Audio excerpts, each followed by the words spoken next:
Hey, greetings, folks. Okay, let's have a look at uh, preparation for meditation.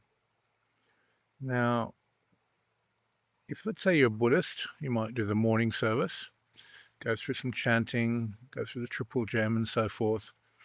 And as you go through that process, the mind moves into a mental, emotional, and physical space that is conducive for entering into meditation.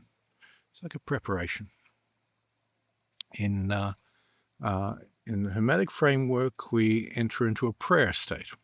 So you recognize your humility towards divinity, the devotion that you have towards divinity, the reverence, the sacredness, and you move through the deep stillness to touch divinity, and you align those through the prayer, and that opens up the physical state, the astral state, and the mental state for you to step into the meditation, into the sphere, the realm, the light body that you wish to enter into.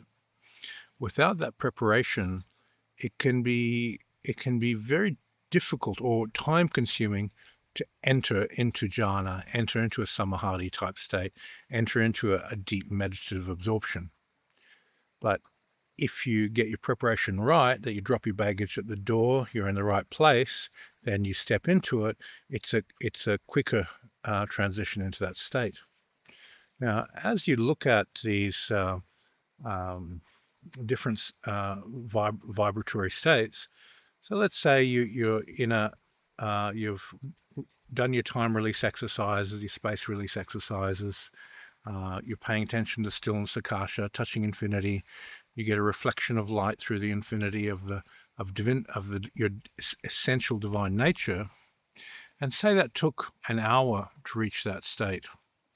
Once you've become familiar with that state of consciousness, that remember, everything is mind, everything is living mind, and you're developing a relationship with the experience.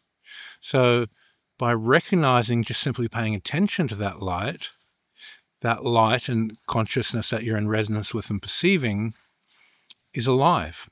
You're generating a relationship to it.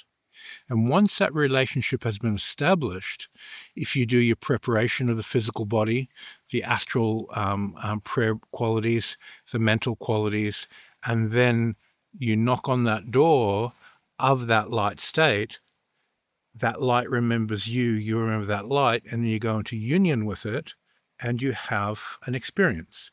So the door opens more quickly because it's living mind, and you're interacting with that living mind. And everything that exists is mind substance.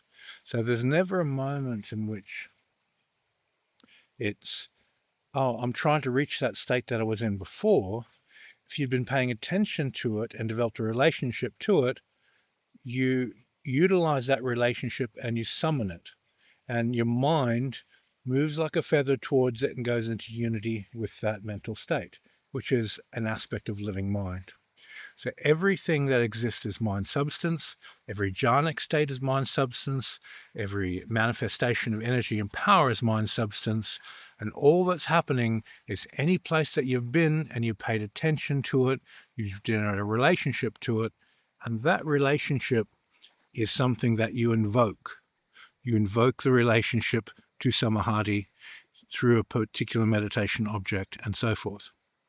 And your preparation allows you to drop the baggage at the door and engage in that relationship. A lot of people get caught on this thing of, it takes X amount of time to enter into samadhi because they haven't dropped their bags at the door.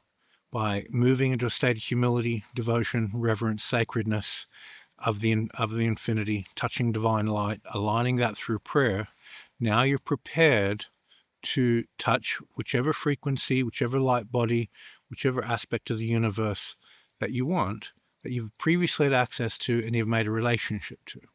So let's say you've working out your peak state, and that peak state, you put a lot of effort into getting there, and you've developed a relationship with that peak state. Then you pay attention to it and you recognize there's a light body that is able to perceive that peak state. That light body vibrates on a light field, and that light field is subject to the Akasha. So when you move to the stillness underneath that light body, underneath that field, then you equalize with it. Now you can release to a higher level of consciousness and develop a higher relationship with a higher mind substance of the universe. Now, when you have this idea of God or divinity in your mental landscape, and that everything is a reflection of divinity, you have a vibrational scale of touching the higher and higher states of divinity. And because you're always entering these states through profound stillness, through released in time and space, touching infinity, and they're sacred, you can never speak them. Anyone who speaks about touching divinity is reflecting through ego, and that's why they're comfortable speaking about it. If you touch it through your relationship to stillness, you know you're disrupting that relationship and breaking its sacredness through speech. So you're very silent on that experience. You're very silent on your interactions with divinity, because it's that infinity quality which is the door, and speech is in total opposition to it. So people who are having high, profound experiences remain in silence about them. They may share the method of how they developed it, but they're not going to talk about their God consciousness unity experiences. So this is important, that if you have an experience which is really profound and you just want to stand on the rooftops and tell everyone about it, it's rooted in your astral self, and it's quite possible it's even a delusion. Very often it's projection out of the astral body, and it could be an astral light of some type, and it can be very genuine and true, but it's still astral in nature because you feel compelled to share and speak about it. High states of consciousness do the opposite. They make you silent about it. It's reverent, it's sacred, it can't be spoken. The name of God cannot be spoken.